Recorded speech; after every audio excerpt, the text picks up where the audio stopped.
Have Dungeons and Dragons players taken the cringe too far? Guy derails campaign to seduce his own sister. So I play with a group of people that I more or less have known since high school and college. The DM was one of my best friends since we were 14. Most of us are guys, but there are two girls: that guy's sister, Paladin, and my high school friend, Ranger. There were three other guys at the table. That guy, Fighter, and Barbarian. I'm just going to refer to most of these people by their class since there's no way in hell I'm using real names. Anyway, we hadn't played D&D in a while because of the pandemic, and even afterwards we all kind of had hectic schedules because of school and work. That guy's sister and Barbarian were still in college. But a couple of months ago we decided to run a home-brewed campaign that was supposed to be like a mix between Game of Thrones and Lord of the Rings. The campaign was supposed to be very dark and I was excited. Well, we get to session 01 and that guy's sister introduces us to him. He was her older brother and clearly socially awkward. He always seemed like the younger brother despite being 7 years older, but he seemed like a good guy at first.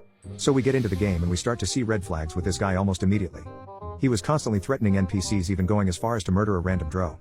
He is supposedly a lawful good wizard, but he claims that murdering this drow is a lawful good act because drow are an evil race by definition. This was blatantly untrue in our campaign, but he went all rules lawyer on us when we tried to tell him this wasn't the case. He also saves the body parts of the NPCs and creatures he or the party kills, including the testicles. He also would constantly flirt with the Paladin, his sister's character.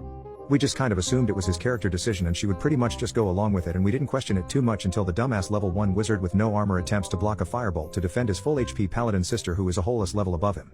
So obviously he dies. We almost all got killed because of this. We ended up having to barely flee the encounter and leave him to the ogre thinker to kill him. He then rolls an artificer. And surprise surprise, he is basically the exact same character, except he dropped the pretense of being lawful good and just went full murder hobo. His flirtation with the Paladin intensified until he died again and again. Playing the same Paladin loving murder hobo over and over. He even got to the point where he would basically murder anyone who even spoke to her. At this point we start thinking this is just getting weird. How many characters can you go through before the whole "it's what my character would do" excuse stops working for hitting on your sister? We end up having a little talk with him about his characters and try to gently steer him into playing something different or flirting with another character. He got really defensive and pissy and basically gave us the whole "it's what my character would do" excuse. We didn't want to push this or cause more problems. So we let it go.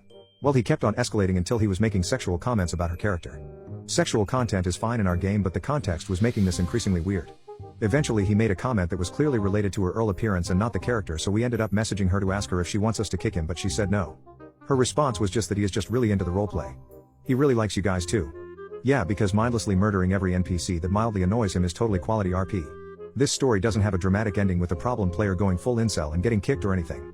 We are pretty much just playing with that guy and trying to keep him from murdering too many important NPCs and ignoring him when he occasionally tries to, badly, be an obnoxious rules lawyer or hit on his sister's character.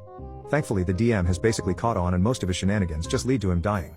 He is now a full 3 levels behind the rest of the party and we pretty much go into combat as if he is not even there.